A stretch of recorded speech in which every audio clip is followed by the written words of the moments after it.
तो पिछले क्लास में हम लोग parallelogram law of vector addition सीखे थे, जहां हमने एक फॉर्मूला दिखाया जो कि हमें रिजल्टेंट निकालने में मदद करता है।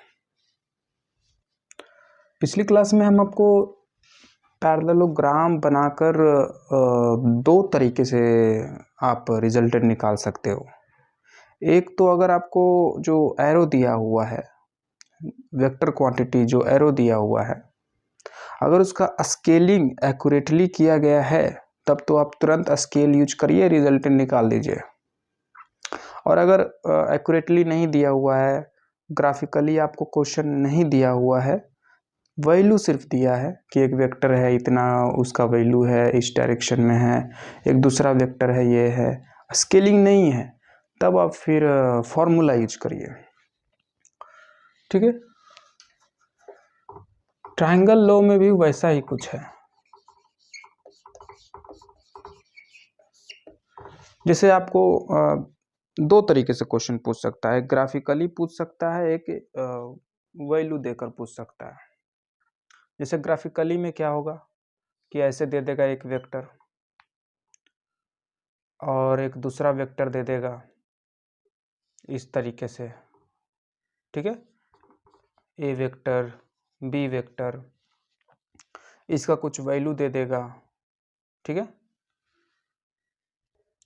इसका कुछ वैल्यू दे देगा, मान लो ए, इसका वैल्यू दे देगा बी, और लिख देगा ब्रैकेट में कि ये एक्यूरेटली स्केलिंग किया गया है। एक्यूरेटली स्केलिंग किया गया है इसका मतलब कि मान लो ये 5 न्यूटन है और ये लेंथ 7 सेंटीमीटर है, तो अगर ये 10 न्यूटन है तो अगर सही से स्केलिंग किया गया है तो ये 14 सेंटीमीटर होगा, अगर 10 न्यूटन है तो। ठीक है, तो ये होता है स्केलिंग का मतलब। तो ये जो अभी हम बताने जा रहे हैं ये तभी काम करेगा जब आपका सही से स्केलिंग किया गया हो। तो पूछेगा कि इसका रिजल्टेंट क्या हुआ, तो सिंपल हम कहेंगे कि इस तरीके से पहले अगर हम पैरेललोग्राम मेथड यूज करेंगे तो सिंपल हम ऐसे करेंगे, ऐसे दोनों का हेड टेल मिला देंगे और पैरेललोग्राम बनाएंगे स्केल से यूज करके एकदम अच्छे से। आपको जो ऐसे वेक्टर दिया रहेगा तो उसका कुछ एंगल होगा इस तरीके से एक्स एक्सिस से, है ना, तो वो एंगल मेजर करके वैसा ही यहाँ पे बनाइए, उसी एंगल का आपके पास कॉम्पास वगैरह सब होगा, और कॉम्पास से एंगल मेजर करके इस तरीके से बना दीजिए। फिर पैरेललोग्राम बनाइए और ये लाइन खींचिए और इसका लेंथ मेजर करिए। इसका लेंथ मान लो r डैश आ गया, इसका लेंथ मान लो a डैश है, कुछ वैल्यू है, और ये मैग्नीट्यूड है, ये लेंथ है। मैग्नीट्यूड और लेंथ दोनों डायरेक्टली प्रोपोर्शनल होता है, तो a बटे a डैश करिए और यहाँ से ये लेंथ मेजर करिए r डैश, और ये आपको r चाहिए ना, रिजल्टेंट वेक्टर का मैग्नीट्यूड, तो r डैश मालूम है, स्केल से मेजर कर लीजिए, निकल जाएगा। एक क्वेश्चन में दिया रहेगा, a डैश भी मालूम है, तो आप अपना रिजल्टेंट वेक्टर का मैग्नीट्यूड निकाल लोगे इजीली ग्राफिकली। ठीक है, पर अगर ऐसा स्केलिंग नहीं दिया हुआ है, सिंपल क्वेश्चन दे दिया आपको कि एक वेक्टर है जिसका वैल्यू 5 न्यूटन है, एक दूसरा वेक्टर है 6 न्यूटन है, दोनों के बीच में एंगल 30 डिग्री है, बताइए रिजल्टेंट। तब आप ये फॉर्मूला यूज कर लो, a square plus b square plus 2ab cos theta. ठीक है, पर अगर ग्राफ है तो आप सिंपल मेजर करके ऐसे तुरंत निकाल सकते हो। ठीक, ट्रायंगल लॉ में क्या करते हैं, ट्रायंगल लॉ में, पैरेललोग्राम लॉ में क्या किए थे, पैरेललोग्राम बनाए थे, ट्रायंगल लॉ में ट्रायंगल बनाएंगे, पर इसके स्टेप्स कुछ अलग हैं। पैरेललोग्राम में हम लोग दो वेक्टर का टेल्स एक जगह पे रखा था, है ना, यहाँ पे ऐसा नहीं करेंगे। अगर दो वेक्टर दिया रहे किसी तरीके से तो दोनों में से किसी एक वेक्टर का हेड दूसरे के टेल पे रखना है, ठीक है। या तो इसका हेड, ये इसका हेड इसके टेल पे रख दो ऐसे, या फिर इसका हेड इसके टेल पे रख दो ऐसे, ठीक है। तो हेड को टेल के साथ रखो। Step 1, put tail of one vector at the head of other। एक वेक्टर का टेल दूसरे के हेड पे रखिए ऐसे। ये एक वेक्टर का टेल दूसरे के हेड पे रखो, या एक का इसका हेड इसके टेल पे रखो, या इसका टेल इसके हेड पे रखो, ठीक है। ये वाला टेल आप ऐसे भी रख सकते थे, ठीक है। तो ऐसा रखिए। अब अगला step, construct arrow from tail to head. Construct an arrow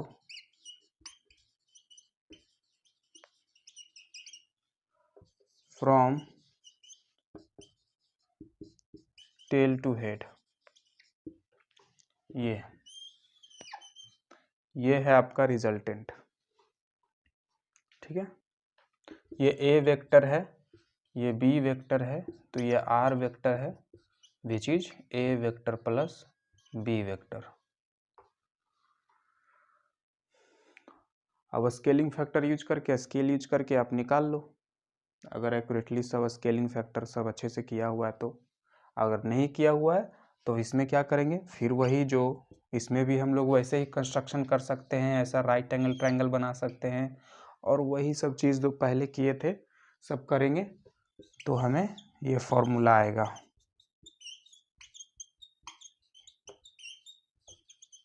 theta जो दो वेक्टर के बीच का एंगल है, तो ये मेरा ए है और ये बी है, इन दोनों का बीच का एंगल क्या है, तो ये ए इस डायरेक्शन में और बी इस डायरेक्शन में, दोनों के बीच का एंगल ये हो गया,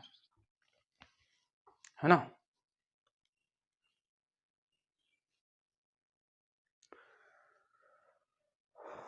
आप इसे ऐसे कर सकते हो, जैसे ये ए है, ये बी है, तो ये है दोनों के बीच का एंगल। कैसे पता, तो एंगल निकालने के लिए आपको बताए थे कि दोनों का टेल एक जगह रखो, तो इसको उठाकर यहाँ रखेंगे, इमेजिन करिए इसको उठाकर यहाँ रखें, तो हो गया दोनों का टेल एक जगह पे, और ये एंगल हो गया, तो इसलिए ये है एंगल। तो ये है आपका ट्रायंगल लो, ठीक है, कोई अंतर ज़्यादा नहीं है दोनों में। इसमें ट्रायंगल बनाते हैं, उसमें पैरेललोग्राम बनाते थे, और जो फॉर्मूला वहाँ पे यूज करते हैं वही यहाँ पे भी यूज करते हैं, ठीक है। स्केलिंग फैक्टर यहाँ पे भी यूज कर सकते हो, अगर क्वेश्चन में अच्छे से स्केलिंग किया गया है तो यहाँ पे भी आप स्केलिंग करके तुरंत निकाल दो, ये लेंथ निकाल के प्रोपोर्शनल करके तुरंत ये निकाल दो इसका वैल्यू। नहीं दिया हुआ है, सिर्फ वैल्यू दिया हुआ है, तो आप ऐसे कर लो, ठीक है। अगला है, एक और है, अगर आपको 2 से ज़्यादा वेक्टर दे दे तब आप कैसे जोड़ोगे। 3, 4 ऐसा वेक्टर दे दे तब आप कैसे जोड़ोगे। उसे भी बनाने के 2 तरीके हैं। जैसे मान लीजिए ये एक वेक्टर दिया, ये एक दूसरा वेक्टर दिया, ये एक तीसरा वेक्टर दिया, ये एक चौथा वेक्टर दिया, ठीक। अब आपसे पूछा जा रहा है रिजल्टेंट वेक्टर बताइए, तो यहाँ पे हम 2 तरीका लगा सकते हैं। अगर आपको ऐसा ग्राफ में दिया है, सब चीज़ अच्छे से एक्यूरेटली मेजर किया गया है, length is proportional to the magnitude of vector, इन नियम को पालन करके फॉलो करके सब बनाया है, तो हम सिंपल क्या करेंगे, यहाँ से यहाँ तक स्केल से मेजर करेंगे लेंथ, और किसी भी एक को पकड़ लेंगे, ठीक है। मान लो ये, तो कहेंगे कि इसका इसका इस ये जो एरो है, इस एरो का लेंथ मान लो सी डैश है, स्केलिंग करके हम निकाल लेंगे, ठीक। और इस ये जो एरो है ये जो वेक्टर को रिप्रेजेंट कर रहा है उस वेक्टर का मैग्नीट्यूड c है। दोनों का रेशियो निकाल दिए और वही चीज़ यहाँ करेंगे। इसका लेंथ r डैश है और बटे r करके ये मालूम है, ये मालूम है, ये मालूम है, ये निकल जाएगा, है ना। वही चीज़ जो पहले कर रहे थे। पर अगर आपको ना दिया रहे इस तरीके से, आपको ऐसा लिख दे कि एक्यूरेटली मेजर नहीं है, ये स्केलिंग नहीं किया हुआ है, तब आप ये नहीं कर सकते। आपको थोड़ा लंबा प्रोसेस हो जाएगा। हालांकि ऐसा देगा नहीं, उसमें क्या करना होगा आपको एक एक करके हर दो दो करके आपको जोड़ना पड़ेगा। इन दो वेक्टर को लीजिए और रिजल्टेंट निकालिए। आपको ये वैल्यू दे दे, ये बी वेक्टर का वैल्यू दे दे, इसके बीच का एंगल दे दे, तो आप वो फॉर्मूला यूज करके R is equal to under root A square plus B square plus 2ab cos theta करके ये आर निकाल दीजिए। फिर ये और ये इन दोनों को जोड़ो तो ये मान लीजिए ए बी, ये आर हो गया इन दोनों का। तो ये आर और ये सी जोड़ो तो ये निकलेगा, है ना। और उसके लिए आपको ये एंगल चाहिए, ये एंगल कहाँ से मिलेगा, है ना। आपको क्वेश्चन में दिया रहेगा, नहीं तो आपको फाइंड करना पड़ेगा, ये एंगल निकालना पड़ेगा। ये एंगल और ये एंगल वर्टिकल अपोजिट एंगल होगा। तो ये तीन चीज़ें हैं, तो ये सब ग्राफ में पूछेगा ज़्यादातर।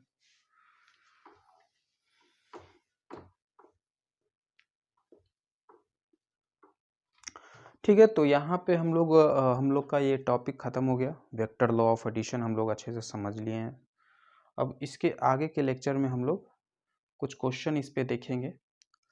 तो ये पूरे लेक्चर में कुछ कुछ पॉइंट बच गया है जिसे हम रिवाइज कर लेते हैं, देख लेते हैं, जो आपको आगे न्यूमेरिकल्स बनाने में मदद करेगा। तो एक पॉइंट्स है, प्रॉपर्टीज़ देख लेते हैं। Properties of addition of vector, जब हम दो वेक्टर को ऐड करते हैं तो क्या प्रॉपर्टीज़ होती हैं, क्या क्या नियम होते हैं वो सब। तो जब दो वेक्टर है तो पहला ये है कि addition of two vector follow commutative law. ठीक है,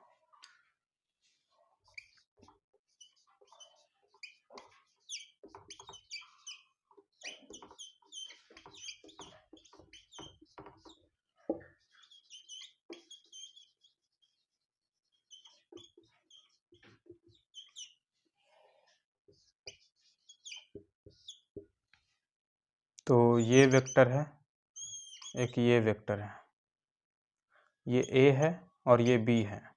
इन दोनों को सम किए तो ये आया a प्लस बी।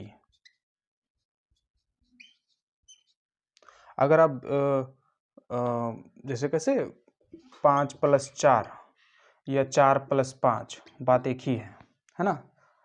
तो वैसे ही a प्लस बी करिए या फिर b प्लस a करिए, ऐसे कर लीजिए। b है, यहाँ पे a है, तब भी वही वैल्यू आएगा। देखिए दोनों रिजल्टेंट सेम है ना। तो हमारा जो वेक्टर का एडिशन है वो कॉम्यूटेटिव लॉ को फॉलो करता है। ओके, क्या ये एसोसिएटिव को भी फॉलो करता है? यस। a प्लस बी बराबर b प्लस a, ये एसोसिएटिव को भी फॉलो करता है। तीन वेक्टर है, मान लो तीनों में से पहले इन दोनों को जोड़ दिए, फिर जो आया वो इसके साथ जोड़ दिए, या फिर इन तीनों में से पहले इन दोनों को जोड़ दिए और जो आया इसके साथ जोड़ दिए, तब भी आपको सेम ही रिजल्ट आने वाला है। ये एसोसिएटिव को भी फॉलो करता है। Follow associative law. ओके, एक और पॉइंट ये एक याद रखिए कि जब बहुत सारे वेक्टर हों, जैसे पॉलीगन लॉ में हम लोग देखे थे बहुत सारे वेक्टर था, तो जो initial point tail, initial vector का जो टेल था वो फाइनल वेक्टर के हेड से मिलाएं, वो मेरा रिजल्टेंट हो गया। तो अगर इनिशियल टेल, अगर एक पूरे बहुत सारे वेक्टर हैं उसका टेल और हेड एक जगह पे है तो उसका रिजल्टेंट 0 होगा। ठीक है, जैसे कहने का मतलब ये एक वेक्टर है, ये एक वेक्टर है, ये एक वेक्टर है और ये एक वेक्टर है, तो ये इनिशियल है। ठीक है, और ये जो एक लास्ट वेक्टर आया वो उसका हेड और इनिशियल का टेल एक ही जगह पे है, तो इसका रिजल्टेंट 0 आएगा। ठीक है ना। रिजल्टेंट क्या होता है? टेल टू हेड, है ना। टेल टू हेड कुछ है ही नहीं, लेंथ 0 है तो उसका मैग्नीट्यूड भी 0 होगा। रिजल्टेंट 0 होगा यदि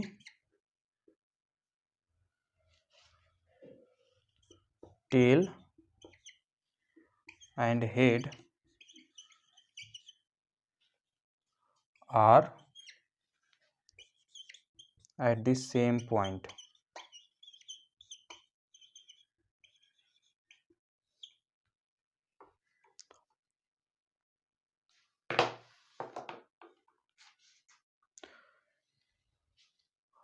देखिए एक और केस बताते हैं। अगर दो वेक्टर है ऐसा, एक ये वेक्टर है, तीन वेक्टर है ऐसा मान लीजिए, एक ये वेक्टर है, एक ये वेक्टर है और एक ये वेक्टर है, ए बी सी। इन तीनों का रिजल्टेंट निकालना है तो सिंपल यहाँ से यहाँ का ऐसे कर दीजिए, इनिशियल से फाइनल, टेल टू हेड, एक एरो बना दीजिए। अब ये मत सोचिए कि ये एरो अगर ये बी को कट कर रहा है तो कहीं गलत तो नहीं है, ऐसी कोई बात नहीं। बस टेल टू हेड बना दीजिए, चाहे किसी को कट करे या ना करे। तो ये मेरा रिजल्टेंट है। तो ऐसा भी सिचुएशन आ सकता है आपको। एक लास्ट देखते हैं। अगर आपको 3-4 वेक्टर दिया हुआ है, आपको n वेक्टर दिए हुए हैं, n कैन बी 1 2 3 एनीथिंग, तो और हर एक वेक्टर के बीच का एंगल जो है 360/n है। If there are n vectors, अगर आपके पास n वेक्टर्स हैं and each have and angle between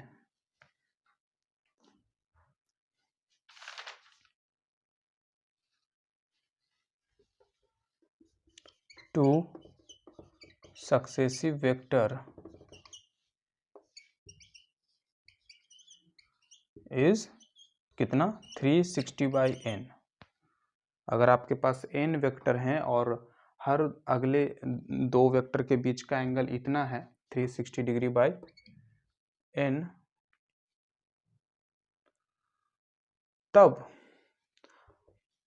जो रिजल्टेंट होगा 0 होगा।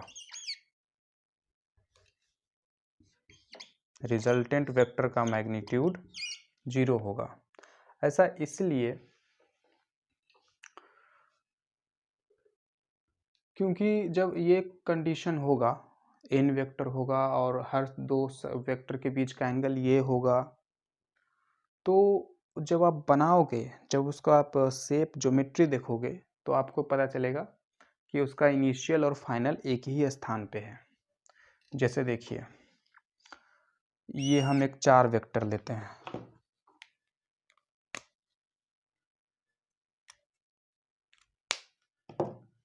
एक हम 4 वेक्टर लेते हैं, ठीक, 1 2 n इज इक्वल टू 4 लेते हैं। मान लीजिए n इज इक्वल टू 4 लेंगे तो हर एक दो सक्सेसिव वेक्टर के बीच का एंगल कितना हो जाएगा 360/4 यानी 90 डिग्री। तो एक वेक्टर है और ये दूसरा वेक्टर है, इन दोनों के बीच का एंगल क्या है 90 डिग्री। ये वेक्टर है और ये एक है, इन दोनों के बीच का एंगल क्या है 90 डिग्री। फिर 90 डिग्री, फिर ये वेक्टर और इस वेक्टर के बीच का एंगल क्या है 90 डिग्री। ठीक है, 4 है और हर एक के बीच का एंगल 360/4 है यानी 90 है। तो देखिए यहाँ से स्टार्ट किया, यहीं पे एंड किया, तो इसका रिजल्टेंट क्या हो जाएगा 0। अगर n = 3 है तो हर एक के बीच का एंगल कितना हो जाएगा 120। देखिए एक ऐसा है, एक ऐसा है, ये वेक्टर और इसके बीच का angle 120।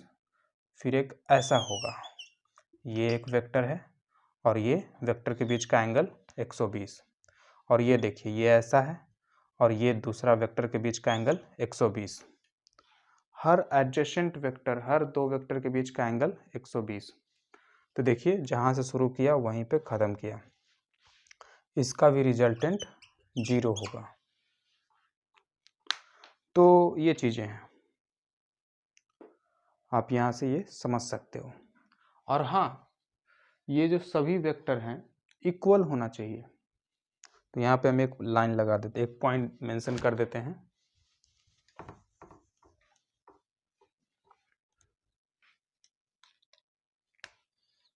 If there are n equal vector, अगर n इक्वल वेक्टर्स हैं तब ऐसा आप करिए। ये यहाँ पे a b c d, ये चारों वेक्टर अलग अलग हैं, इसलिए क्योंकि उनका डायरेक्शन अलग अलग है, सबका मैग्नीट्यूड सेम है। ये a vector, b vector, c vector, d vector, सबका मैग्नीट्यूड